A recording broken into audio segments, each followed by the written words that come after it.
¿Qué tal? ¿Cómo están? Es un gusto que nuevamente nos acompañe en el programa de Con los Refugiados, una producción de Justicia TV y ACNUR México.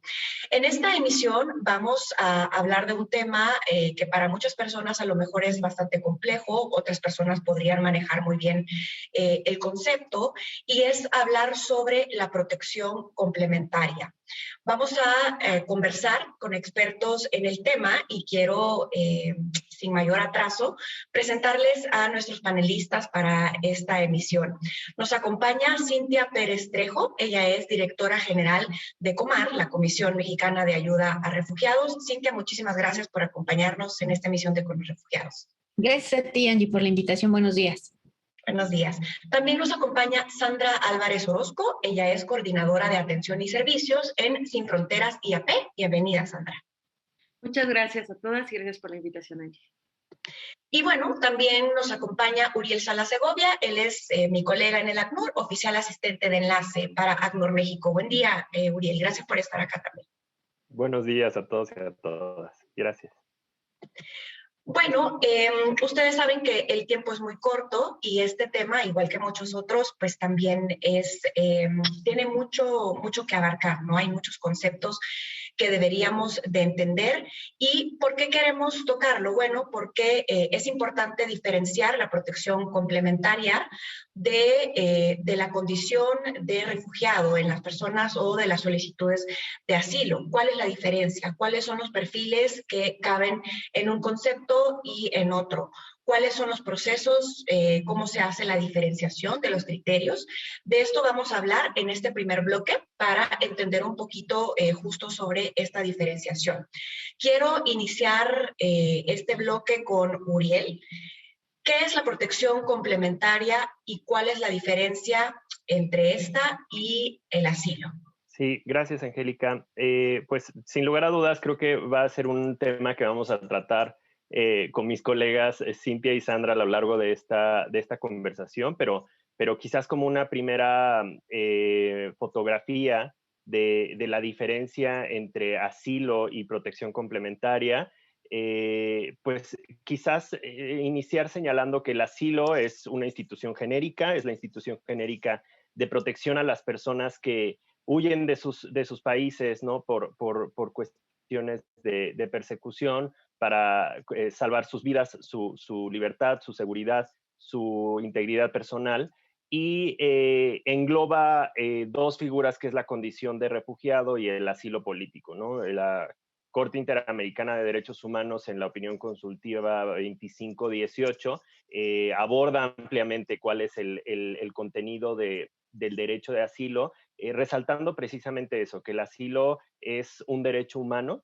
el derecho a solicitar y recibir asilo, siempre que se cumplan con los elementos, ¿no? de la definición. En cuanto a la condición de persona refugiada y vis-a-vis la protección complementaria, nos tenemos que remitir necesariamente a qué es una persona refugiada, cuál es la definición, y pues esta se establece en el artículo primero de la Convención sobre Estatuto de los Refugiados de 1951, con las 5 elementos básicos, que es primero que la persona esté fuera de su país de origen, es decir, en el momento en el que la persona cruza la frontera ya es persona refugiada. Sí, lo hace por un temor fundado. Esto nos indica un tema subjetivo y también objetivo de las condiciones del país de origen. Es un temor fundado de persecución, es decir, de privación de derechos fundamentales. Y 4, que sea por alguno de los motivos reconocidos por la Convención, que sería raza, religión, nacionalidad, opinión política o pertenencia a un grupo social. Y bueno, en el caso de la legislación mexicana, también por motivo de género. Y 5, finalmente, que no pueda o que por motivo de esos temores no quiera acogerse a la protección estatal. Esta es la definición de persona refugiada, de la condición de refugiado, que por supuesto también englobaría la definición ampliada de la Declaración de Cartagena, que se incluye en la legislación mexicana. ¿Cuál es la diferencia con la protección complementaria? Bueno, iniciar señalando que a diferencia del asilo, la protección complementaria es una protección subsidiaria. ¿Qué quiere decir? Que se estudia en todos los casos en los que no hay posibilidad de comprobar alguno de los elementos de la definición de condición de persona refugiada.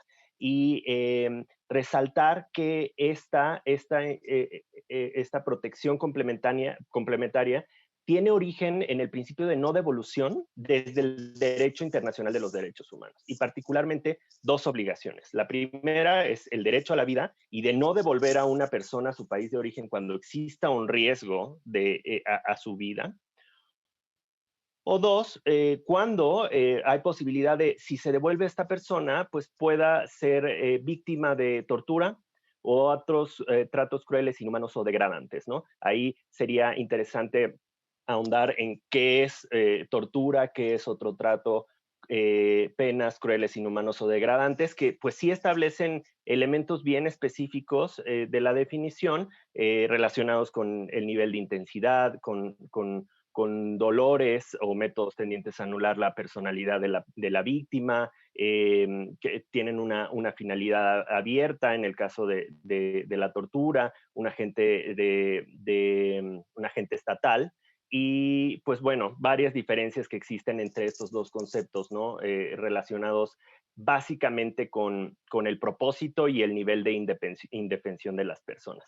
Entonces, como un primer saque quizás a nuestra discusión, tener en esta fotografía amplia, por un lado, la condición de refugiado con estos 5 elementos muy específicos, y por otro lado, una protección muy humanitaria que tiene que ver cuando no es posible comprobar alguno de estos requisitos muy claramente establecidos, pero que existe un riesgo para la persona, ¿no? Entonces, es ahí que se habla de este tipo de protección subsidiaria o complementaria.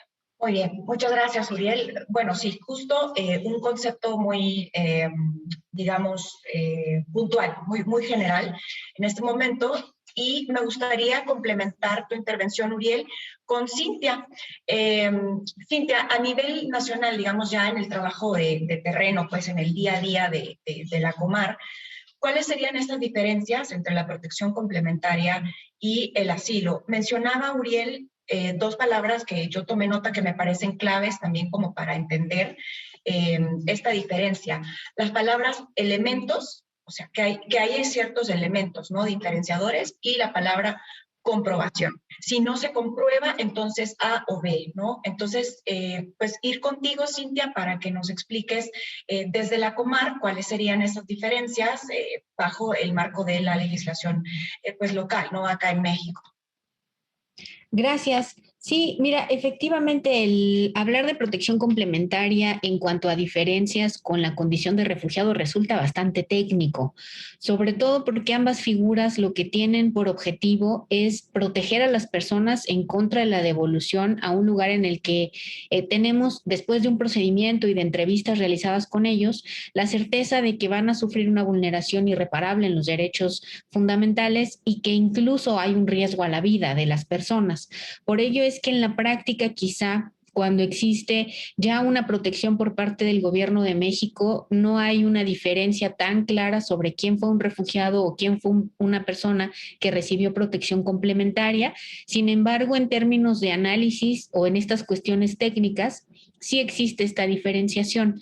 De entrada, sería importante señalar, un poco retomando también el hilo de la conversación de lo que ha establecido Uriel, en México se aplican, por virtud de la Ley sobre Refugiados, Protección Complementaria y Asilo Político, dos definiciones. La tradicional, que es la Convención de 1951, en donde se habla de 5 motivos fundamentalmente para ser reconocidos, más una adicional que se ha desagregado por virtud de la ley, que es la cuestión de género.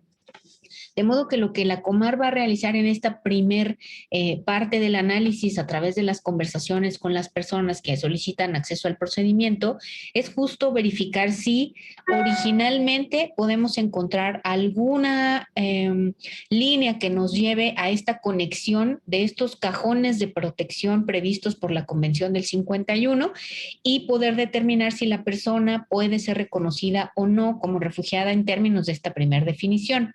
Si esto no es posible, entonces habría que identificar la segunda definición. A partir de la segunda definición, elementos que nos permitan diferenciar o determinar si efectivamente puede ser reconocido como refugiado.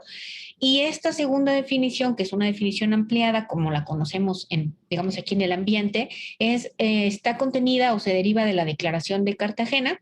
También forma parte de la legislación mexicana y da 5 motivos adicionales por los cuales se puede reconocer a las personas como refugiadas, que vienen fundamentalmente caracterizados por contextos de país de origen, que es lo que genera que las personas salgan de su país en búsqueda de protección. Y estas causas adicionales las hemos escuchado de pronto como un conflicto al interior del país que genera esta convulsión y que hace necesario que las personas se muevan. Quizá está vinculado a una agresión extranjera, a la perturbación grave de los derechos humanos de las personas en este país de origen, y por lo tanto las personas tienen que salir. En el hilo conductor del análisis lo que hacemos es, si hay posibilidades de identificar la Convención del 51 en cuanto a sus motivos, ahí está el cajón de protección, la persona es reconocida como refugiada. Si esto no es posible, entonces hay que analizarlo en términos de la definición ampliada. Es decir, esto está vinculado a las condiciones en el país de origen, lo que hizo que las personas salieran, y si ahí está entonces el vínculo para poder dar protección como refugiados, entonces ahí detenemos el análisis y por lo tanto también son reconocidos como refugiados. Sin embargo, lo que la práctica nos ha dicho en términos de esta protección complementaria como protección subsidiaria es que a pesar de estas 2 definiciones, 11 motivos, existen cosas que están pasando en el mundo, causas por las cuales las personas salen de su país de origen que no están contempladas en estas 2 definiciones y por lo tanto es necesario realizar un análisis más a profundidad porque efectivamente las personas en caso de regresar a su país podrían tener un riesgo y un daño irreparable. Esa es la causa por la cual estamos vinculándonos a la protección complementaria, es decir, estas causas de las que habla Uriel de sufrir un riesgo a la vida vinculado por la tortura o por tratos o penas crueles, inhumanos o degradantes, y por lo tanto lo que va a hacer la Comar es compartir una carga de la prueba con las personas. Es decir, ya sé todo el análisis que me hiciste, más bien toda la historia de vida por la cual tú tuviste que salir, pudo haber sido un suceso único, pudieron haber sido varios, se pudo haber tenido algún daño ya en la esfera jurídica de las personas o quizá no, ni siquiera fue necesario esperar esto. Sin embargo, esta configuración de sucesos ya nos ha arrojado alguna persecución, algún riesgo y por lo tanto habría que tomarlo en consideración para reconocerle como refugiado. Sin embargo, si la causa no la podemos encuadrar en ninguna de las anteriores, entonces pasamos en automático con la protección complementaria para poder también determinar si la persona tendría que recibir esta protección y por lo tanto permanecer en México de manera indefinida. Ok, muy bien. Gracias, Cintia. Tengo 5 minutos para cerrar este primer bloque.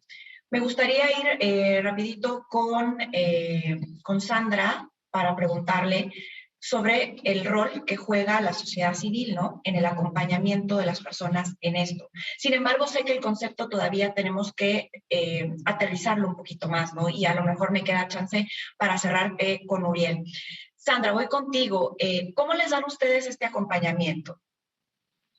Pues muchísimas gracias, Sandy, por la invitación, pero sobre todo, sí, me gustaría partir prácticamente que nosotros como organizaciones de la sociedad civil, lo que revisamos es precisamente lo que continuará una vez que una persona ha sido reconocida bajo la condición, bajo la condición como refugiada, pero también que ha sido reconocida como beneficiaria de protección complementaria.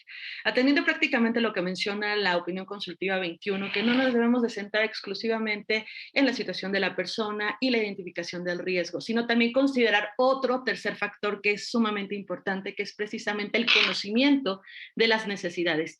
Este razonamiento que hace propiamente la Comisión Mexicana de Refugiados pero extensiva hacia nosotros como organizaciones de la sociedad civil, ¿no? El brindar el acompañamiento en cuestiones de integración, en cuestiones de seguimiento en la vida cultural, política, económica del país. Es importante señalar que pese a esta gran confusión o algunas situación de una nueva categoría que para muchas personas, operadoras jurídicas e instituciones, constituye realmente un reto, podemos encontrar realmente establecido en la Ley sobre Refugiados, Protección Complementaria y Asilo Político, la asistencia institucional y la obligación del Estado mexicano para otorgar el acompañamiento en cuestiones de integración tanto a personas solicitantes de asilo como a personas refugiadas. Sin embargo, en la práctica, nosotros sí encontramos un gran sesgo normativo en el sentido de que las personas beneficiarias de protección complementaria en algunos casos no es así, ¿no? Es decir, esta asistencia institucional sí se ve un poquito menoscabado en el tema de las personas bajo esta condición y que justamente constituyen un pleno reto para nosotros como organizaciones de la sociedad civil. Dígase, por ejemplo, el tema de acceso a la nacionalidad mexicana por naturalización y los retos que implica para la población. Quizá lo toquemos un poquito más adelante, pero sí es importante soslayar que al momento del acceso o la búsqueda de las personas que acompañamos diariamente la organización y que se encuentran bajo esta tesitura, el acceso a los derechos económicos, sociales, culturales, consideramos que es un poquito más complicado a diferencia de una persona que es solicitante de asilo o que es refugiada, atendiendo precisamente a este desconocimiento, y que es buenísimo temas como estos espacios que nos permiten identificar las diferencias propias entre cada una de las categorías. Nosotros como organización de la sociedad civil lo que hacemos es brindar un acompañamiento integral al igual que se realizaría a cualquier persona con necesidades de protección internacional. Esto implica que justo el acompañamiento que realicemos a través de diferentes áreas, a través del área legal, a través del área psicosocial y el área de trabajo social, podamos acompañarlos libremente hasta que al final de su proceso de integración puedan adquirir unas mejores herramientas para poder buscar un empleo, bajo el acompañamiento obviamente de la organización, y crear estas habilidades blandas para que las personas puedan acceder a estos derechos de forma independiente, ¿no? Pero plenamente convencidos de cuáles son sus derechos y cuáles son sus obligaciones. Y sobre todo también señalar que aunque se tenga este gran avance de las personas o del gran reconocimiento que se tiene en México a este tipo de personas, pues constituye propiamente una piedra angular a diferencia de otros países latinoamericanos, ¿no? Considerar que México es pionero en sistemas de asilo, considerar que México es pionero en entablar o considerar dentro de su marco normativo la Convención de Cartagena, pero sobre todo también considerar la importancia del beneficio de protección complementaria o subsidiaria como otros países, ¿no? Como Nicaragua. Pero sí, lo cierto es mencionar que efectivamente es un gran avance en materia normativa, en materia de protección, y que constituye propiamente un gran aliado para nosotros como organizaciones de la sociedad civil, atendiendo la protección propia del principio de no devolución, ¿no? Que es algo que nos constituye y que es nuestra obligación del seguimiento de las personas y su seguridad. Gracias, Angie. Muchísimas gracias, Sandra, Cintia, Auriel, por la explicación de este primer bloque. Vamos a ir a un corte, pero vamos a regresar, digamos, como para pulir un poquito más el tema del concepto y la diferenciación. A lo mejor ya entrando un poco al caso de a casos o a perfiles, como para poner un poquito el esquema en práctica, ¿no? Como quién podría ser sujeto de o quién pudiera otorgársele una u otra tipo de protección. Voy al corte entonces y regresamos acá en el programa Con los Refugiados. No se vayan. Seguimos Con los Refugiados hablando del tema de protección complementaria. En el primer bloque empezamos a esbozar únicamente así muy general el concepto de protección complementaria y cuál es la diferencia con la condición de refugiado, ¿no? Con las personas refugiadas, el tema de asilo. Un concepto un poco complejo, bastante técnico, y si ustedes nos están viendo y no dominan el tema, no se preocupen, porque en este segundo bloque vamos a hacer un nuevo esfuerzo por hacerlo un poquito más sencillo, ¿no? Pero es importante hacer esta diferenciación porque justo en el concepto técnico, en los criterios técnicos, en el marco normativo, está la diferencia, y de esa diferencia depende el tipo de proceso al que la persona, pues, que la persona va a llevar a cabo, ¿no? Para obtener esta protección. Y sobre todo partiendo del principio de no devolución. La persona no puede regresar a su país de origen porque su vida corre riesgo, corre peligro. Voy a abrir de nuevo este bloque con Uriel para complementar un poquito lo que ya conversábamos en el bloque anterior. Gracias, Angélica.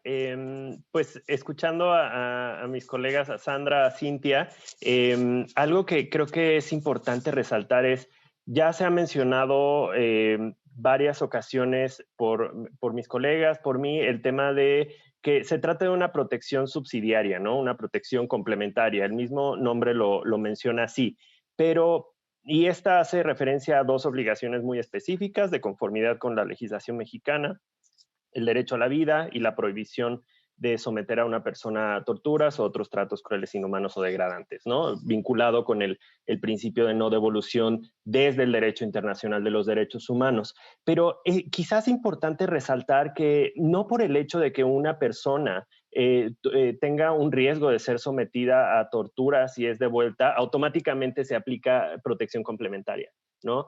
O porque su vida corra riesgo, entonces se le aplica protección complementaria. No, y está muy vinculado con algo que comentaba Cintia, ¿no? Primero se hace un análisis de inclusión, de posibilidad de inclusión, para ver si la persona cumple con la definición de la Convención de 1951, de la definición ampliada por la Declaración de Cartagena, y solo si no es posible comprobar alguno de estos requisitos, entonces sí se procede al análisis de protección complementaria. Entonces, sabemos que muchas personas que pueden sufrir tortura si son devueltas a su país de origen, pues en realidad son personas refugiadas, ¿no? El derecho a la vida también, por supuesto, ¿no? Innumerables casos y perfiles. Pero entonces se tendrá que analizar precisamente de esta manera, como bien lo comentaba Cintia, y con una importante responsabilidad de salvaguardar la integridad de la institución de asilo, ¿no? Y también, por supuesto, que la condición de refugiado es la protección más amplia, es un estatus jurídico, y entonces así, de esa manera, se tiene que aclarar un poquito más. Y si me permites, creo que también sería bueno compartir alguno de los casos, ¿no? O perfiles que pudieran encajar en esta definición de protección complementaria, ¿no? Yo me voy a remitir a ejemplos a nivel internacional, a nivel interamericano, por ejemplo, del Comité de Derechos Humanos de Naciones Unidas o de la Comisión Interamericana de Derechos Humanos. Por ejemplo, en esta Comisión Interamericana de Derechos Humanos hay un caso que creo que puede dar mucha luz para aterrizar de qué estamos hablando. Es el caso Andrea Mortlock contra Estados Unidos. En este caso se estudia, la señora Andrea Mortlock es una ciudadana jamaiquina y se encontraba bajo amenaza de deportación por parte de los Estados Unidos para ser devuelta a Jamaica. Por lo que le serían negados, si es que fuera retornada, si fuera devuelta, les harían negados medicamentos vitales, ¿no? Para su tratamiento contra el VIH. Conforme a los diagnósticos aportados en el caso de que se negaran estos medicamentos, pues realmente la señora Andrea Mortlock podría perder la vida, ¿no? Entonces ahí la Comisión Interamericana analiza precisamente la obligación del Estado de proteger la vida vinculado con el principio de no devolución. Y eso es básicamente, creo que un ejemplo bastante claro en donde la Comisión analiza el principio de devolución, no desde la perspectiva de derecho internacional de los refugiados, pero sí desde el derecho internacional de los derechos humanos. Otro caso también muy, muy interesante es el caso ante el Comité de Derechos Humanos de Naciones Unidas, es el caso Teitiota contra Nueva Zelanda, que atiende a cuestiones de cambio climático, ¿no? En donde desastres naturales, cambio climático producen situaciones en el país en el que no pueden ser devueltos ya que sus derechos fundamentales pudieran tener riesgo. Importante aquí hacer una alusión a que también personas que se ven afectadas por el cambio climático posiblemente puedan reunir los elementos de la definición de persona refugiada, pero en este caso no sucedía así, no se comprobaba uno de los elementos, y ahí el comité resalta la obligación desde el derecho internacional de los derechos humanos, del derecho a la vida, vinculado con el principio de no devolución. Muy bien, importante ya entrar un poquito en el tema de los casos, ¿no? De los ejemplos justo, de los perfiles. Mientras Uriel iba comentando un poco el tema o los motivos, por llamarlo de alguna manera, del cambio climático, del no acceso, ¿no? O carencia de servicios básicos, ¿no? Como acceso a salud, etcétera. Pensando también en las nacionalidades y en las razones de las personas que llegan a México solicitando asilo o solicitando protección. Voy con Cintia para complementar un poco el tema, ¿no? Pues no sé, pienso que la palabra comprobación sigue siendo como muy estratégica, ¿no? En el entendimiento de los conceptos. ¿Qué pasa cuando una persona no reúne los requisitos, como decía Uriel, para otorgársele protección complementaria, pero que justo se le identifica un riesgo muy latente de que no puede regresar a su país porque está en riesgo? ¿Hay alguna otra alternativa u otra vía complementaria? Porque sabemos que las personas que llegan de Centroamérica, algunas de ellas ya están, por ejemplo, saliendo de su país por ejemplo, por inundaciones, porque perdieron todo en las inundaciones de hace algunos meses, en el caso de Honduras, que fue muy afectado. Y también hay gente centroamericana y de otros países que están llegando por motivos que no necesariamente son violencia, ¿no? Que no necesariamente son inseguridad. ¿Cómo se vinculan todos estos elementos, Cintia? Y voy contigo nuevamente.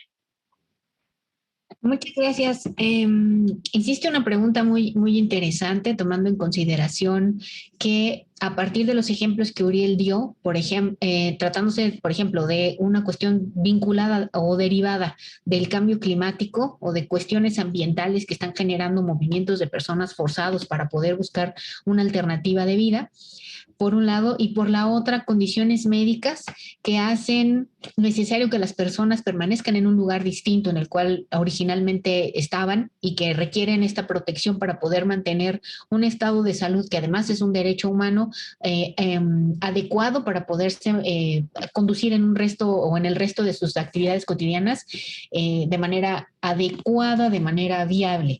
¿Qué pasa frente a estas dos cuestiones, cambio climático y salud, que ninguna de las anteriores forma parte de los motivos por los cuales formalmente se reconoce como refugiada a las personas? El análisis tiene que hacerse justo en estos términos. ¿Qué es lo que pasaría si la persona encuentra una afectación derivada de estas situaciones en su esfera jurídica, en sus derechos humanos? ¿Esto alcanza un umbral por alguna otra circunstancia derivado del análisis que se hace para ser reconocido como refugiado? ¿O no nos da el análisis, como decía Uriel, porque hay algún elemento que no tenemos y por lo tanto tendríamos que pensar que de todas maneras, en caso de que las personas regresen, encontrarían un riesgo al cual se van a enfrentar, que incluso la vida o en un daño irreparable puedan enfrentar? Ese es el contexto en el cual nosotros podríamos analizar la protección complementaria. ¿Y qué pasa con la carga de la prueba? ¿Qué pasa con los elementos acreditables, como lo señalas? En realidad, la carga de la prueba está compartida. ¿A qué me refiero? Me refiero a que no necesitamos, en el caso, por ejemplo, de personas que han salido derivado de las inundaciones en Centroamérica, no necesitarían traer un análisis técnico de los organismos de protección civil de país de origen para determinar cuál fue el impacto en la casa, en la colonia, y cómo esto a mediano, largo plazo va a ser imposible que puedan permanecer ahí, porque las condiciones, a lo mejor del campo, si se trataba de un aspecto de agricultura al que ellos estaban dedicados, va a ser imposible retomar. Ese no es el supuesto.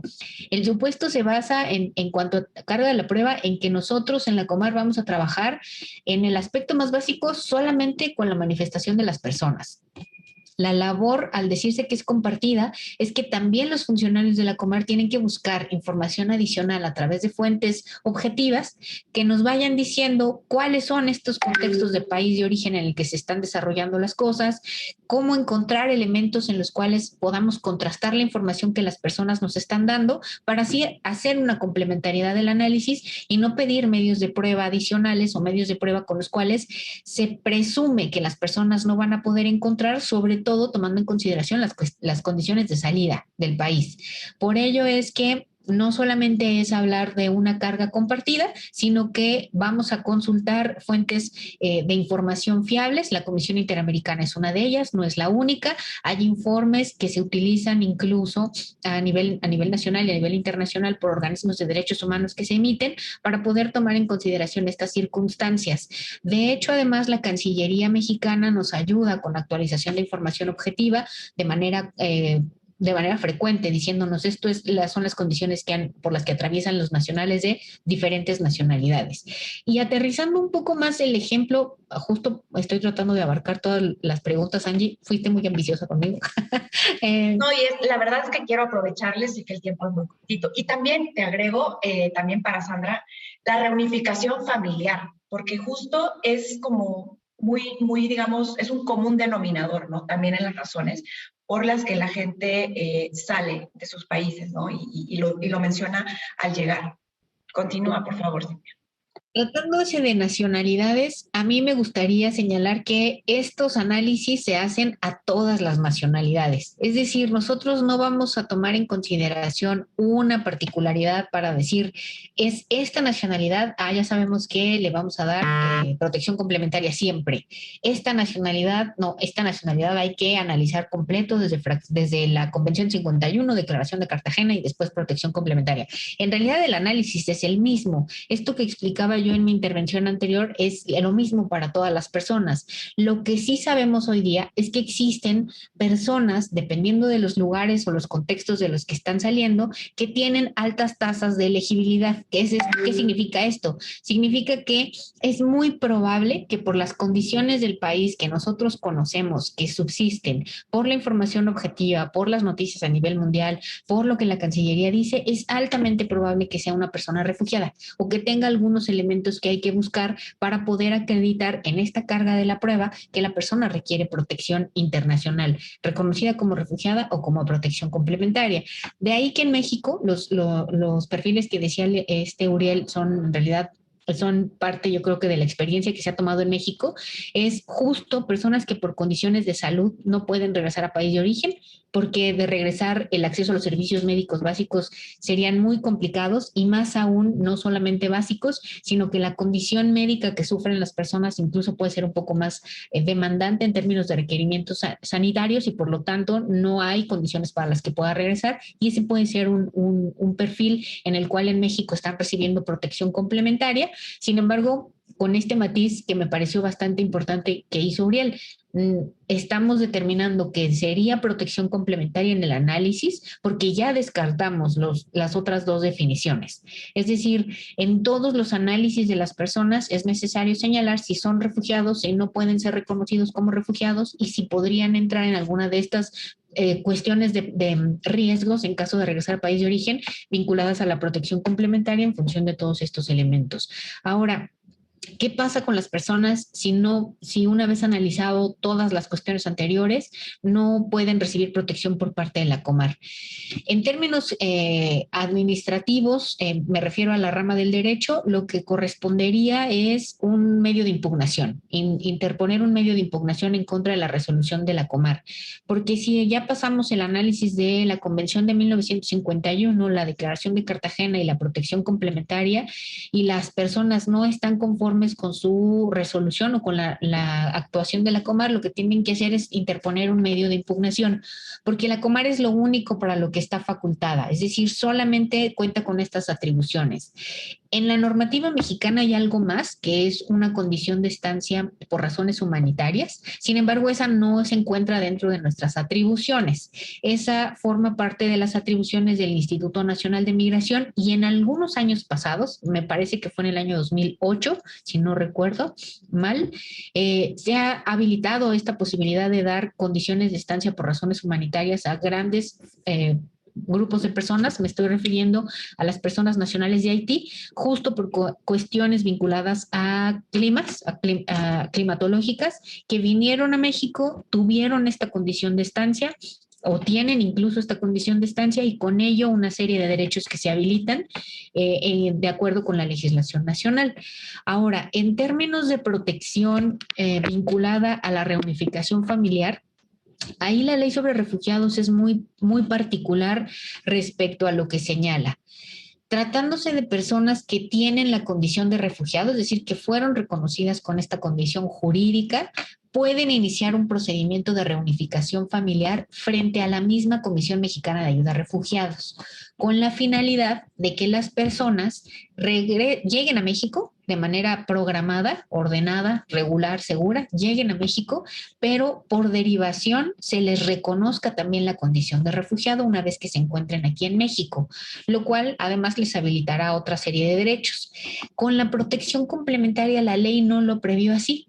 La ley de refugiados no prevé que, tratándose de personas que reciben protección complementaria, puedan iniciar un trámite de esta naturaleza frente a la Comar. Lo que esto genera, o lo que esto en la práctica representa, es que las personas que tienen protección complementaria tendrían que iniciar un procedimiento, si es que requieren o quieren hacer una reunificación familiar en México, frente al Instituto Nacional de Migración. Y frente a ellos habría que cumplir los requisitos que normativamente hablando tienen para poder ingresar al país una vez que esto esté autorizado. Finalmente, lo que creo que es importante también señalar es que el proceso de reunificación familiar que se hace para personas refugiadas con la Comar no es que se eliminen requisitos. Este es un procedimiento también de carácter administrativo que se tiene que cumplir, que yo creo que sería también relevante conversar al respecto en alguna otra sesión, y que además requiere también de coordinación tanto con la Cancillería como con el Instituto Nacional de Migración, porque hay etapas en este procedimiento que requieren la intervención de estas dos autoridades. Bueno, gracias, Cintia. Tengo que ir a un corte y cuando regresemos quisiera retomar con Sandra de Sin Fronteras para que nos comparta cómo se vive en la práctica el acompañar, el asesorar, digamos, a las personas, porque las personas llegan y seguramente estos conceptos no los manejan, ¿no? No viene alguien a México diciendo, hola, yo necesito que me den protección complementaria, o llego y, hola, yo necesito que me reconozcan como refugiado, ¿no?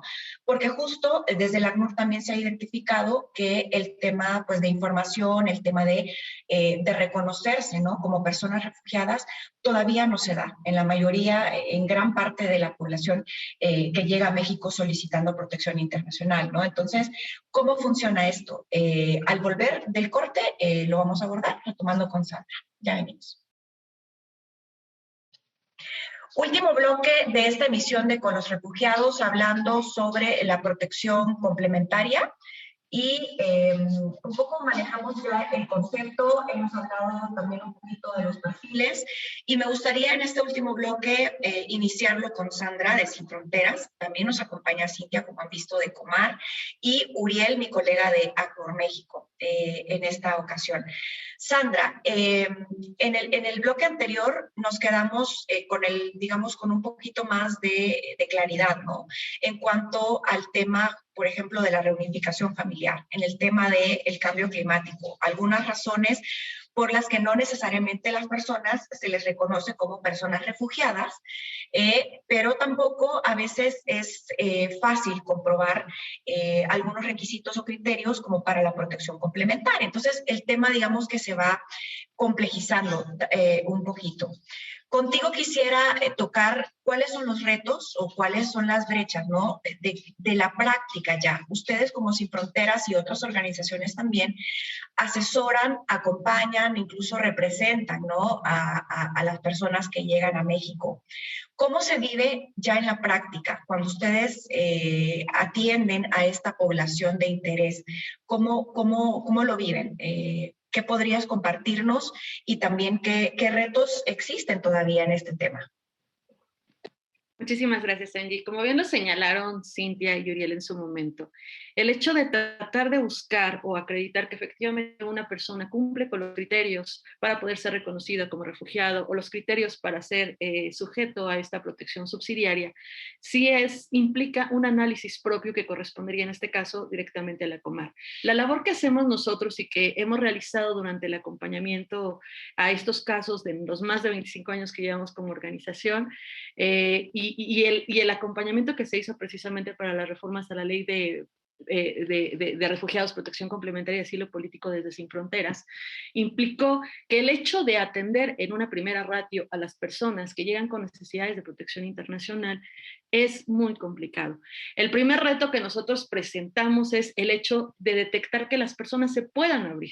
Personas que vienen con una intención propia de buscar mejores condiciones de vida y que en muchos casos es muy difícil acercarnos, y Cintia y Uriel no me dejarán mentir, para determinar o acreditar cuáles son realmente las causas por las cuales las personas salen. Algunas de ellas de acuerdo al estrés postraumático que origina precisamente las causas por las que salen de sus países de origen, nos lleva a poder tener ciertas dificultades para acceso. Entonces, el aspecto integral que nosotros buscamos como Sin Fronteras y como organización es brindarle ese acompañamiento, esa certeza para que la persona pueda exteriorizar realmente cuáles son las causas por las cuales ellas salieron de su país de origen, e ir de una forma un poquito más preparadas y menos temorizadas directamente ante estas evaluaciones que se realizan por parte de la Comisión Nacional de la Comar, ¿no?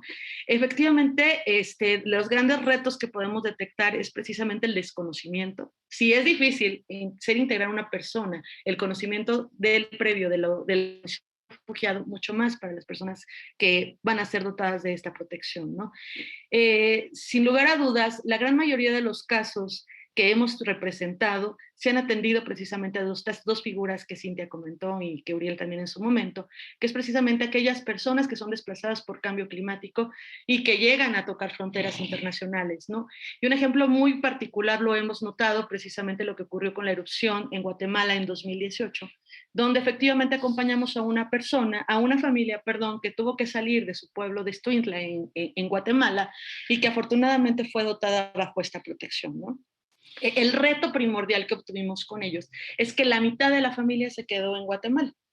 Entonces, como bien lo comentaba Cintia, lamentablemente el derecho a la reunificación familiar, atendiendo a que no se encuentra o que las personas no se encuentran legalmente, que las personas no se encuentran de beneficiarias de protección complementaria, no se encuentran protegidas realmente por la ley, obviamente no se tuvo ese acceso por parte de la familia, ¿no? Nosotros lo acompañamos, lamentablemente la justificación fue que la protección complementaria no deriva de la Convención de 1951 ni del Protocolo de 1967 y que propiamente la figura no podía ser extensiva para estas personas, ¿no?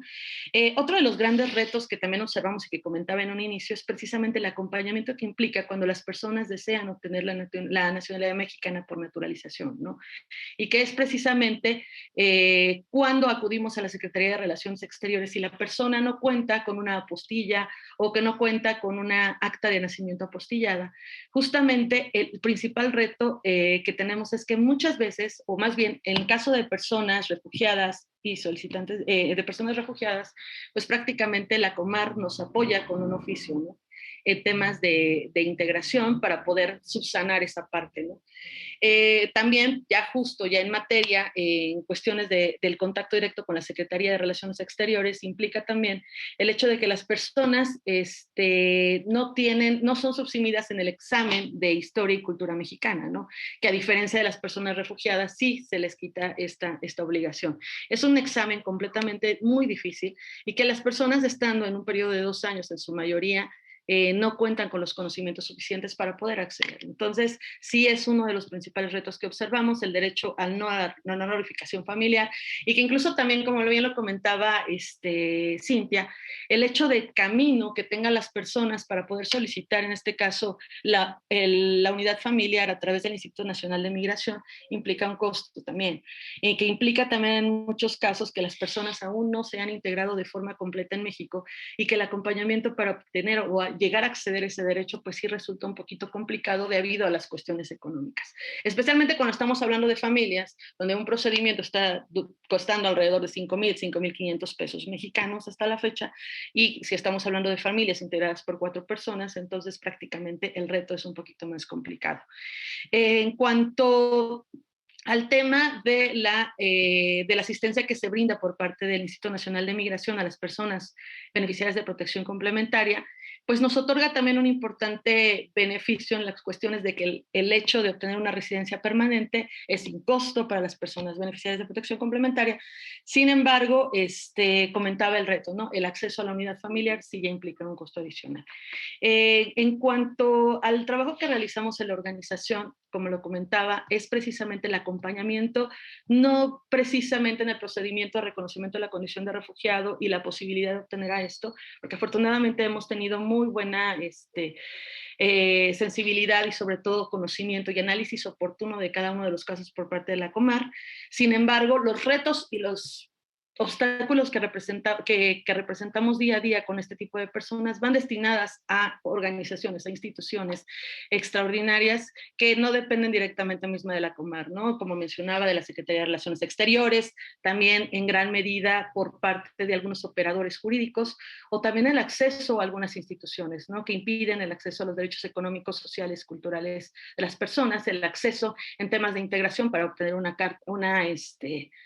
tarjeta de crédito o una tarjeta de débito para que les puedan depositar su nómina, es un reto considerable que no solamente trasciende a las personas beneficiarias de protección complementaria, sino también a las personas solicitantes de asilo y refugiadas y personas de interés, también contemplando dentro de este aspecto a las personas apátridas. Y bueno, ya para cerrar, bueno, pues independientemente de que el estatuto de refugiado y la protección complementaria no son figuras totalmente asimilables, sí debemos considerar que ambas se encuentran con su origen carácter humanitario, ¿no? La obligación del Estado y la gran apreciación que tiene el Estado mexicano para proteger a las personas cuya su vida, libertad, seguridad corren peligro en un país de origen. En este sentido, no es que busquemos vaciar directamente lo que es el contenido de la ley de ninguna de las dos formas, ambas son igualmente valiosas, pero es necesario que se valore de una forma inminente el alcance de esta figura, ¿no? De la figura de la protección complementaria o subsidiaria, para dar reconocimiento propio a los derechos que esta población tiene a luces día a día y que va batallando precisamente ante el desconocimiento de esta figura a nivel nacional, ¿no? Y también, pues, que tiene no solamente ella, sino también las personas sujetas de protección internacional, y siendo, pues, los retos planteados algunos de los más relevantes que tenemos aquí en la materia y en materia de Sin Fronteras. Muchas gracias, Angie. Sandra, bueno, todo un panorama, ¿no? Como muy, muy puntual. Voy contigo, Uriel, para que también brevemente nos cuentes. El ACNUR está consciente, sabe, tiene el diagnóstico de todos estos retos también, ¿no? ¿Cuál es el rol entonces que juega el ACNUR en el tema de las personas de interés, que así les llamamos, ¿no? Y frente a protección complementaria, ¿cuál sería el vínculo que tenemos o el rol que hemos realizado este tiempo? Gracias, Angélica. Pues muy brevemente, iniciar directamente con la respuesta muy concreta, que es: las personas beneficiarias de protección complementaria son personas de interés del ACNUR, ¿no? En el mandato original del ACNUR se basaba en la definición abstracta de persona refugiada, de conformidad con el artículo primero de la Convención de 1951, los 5 elementos que ya hemos comentado. Y en los años posteriores a la adopción del Estatuto del ACNUR, tanto la Asamblea General de las Naciones Unidas como el Comité Económico y Social, el ECOSOC, amplían la competencia ratione personae del ACNUR, para también otorgar la capacidad de proteger y asistir a grupos especiales de personas cuyas circunstancias no necesariamente satisfacen los requisitos establecidos en la definición del estatuto. ¿Qué implica esto? Básicamente engloba a las personas, como lo señalaba Sandra anteriormente, cuando hay motivos humanitarios importantes que abogan en contra de devolver a estas personas a su país de origen, directamente en cumplimiento y seguimiento del principio de no devolución. Y entonces hasta ahí me quedaría, Angie. Gracias. Gracias, Uriel. Y bueno, voy directo con Cintia ya para finalizar y cerrar también este bloque, ¿no? Gracias. Comentar solamente algunos datos que me parece que son importantes o relevantes en términos estadísticos. Adelante, sí. Nosotros, por ejemplo, en el año 2019, se resolvieron, de los casos que se resolvieron, lo tenemos desagregado. Es importante, esta información está desagregada en la página de internet de la Comar para que ustedes puedan tener una referencia pronta, pero la tasa de reconocimiento de protección complementaria durante el año 2019 fue equivalente al 9% durante todo el año. En el año 2020 del 5%, y en lo que va en los primeros 5 meses del 2021 está en el 4% de reconocimiento de protección complementaria. Uno de los factores que se ha identificado como constante para poder hacer este tipo de análisis es justo el fortalecimiento técnico de los operadores jurídicos en la Comar. ¿En qué sentido? En el sentido de identificar si efectivamente se trata de una cuestión de protección complementaria o dentro del análisis se alcanza de los umbrales de persecución que se señalan en la Convención del 51 o incluso por Declaración de Cartagena, y por lo tanto se da la condición, reconoce la condición jurídica, no se da, se reconoce la condición jurídica. Y en eso creo que ese también ha sido un acompañamiento que Uriel fue bastante modesto en no señalar, pero ese ha sido parte del trabajo que la Comar y el ACNUR han implementado de manera bastante fuerte. Y esto implica en un mantenimiento de un estándar de calidad óptimo para que los análisis de elegibilidad de protección que se realizan a diario se mantengan bastante eficientes, bastante buenos. Nosotros sabemos que tenemos una demanda de personas bastante amplia buscando protección del gobierno de México, haciendo planteamientos sobre la necesidad que ellos tienen de permanecer en el país y no ser devueltos por las causas atribuibles justo de las que hemos estado hablando, a persecución, a un riesgo en país de origen, a vulneración de derechos fundamentales. Ahora, ¿qué es lo que está haciendo el gobierno de México para poder tener atender esta necesidad? Parte de lo que está haciendo es fortalecer los análisis técnicos, pero no solo eso, aumenta también la capacidad operativa, recursos humanos a partir de varias fuentes, pero con un objetivo muy claro.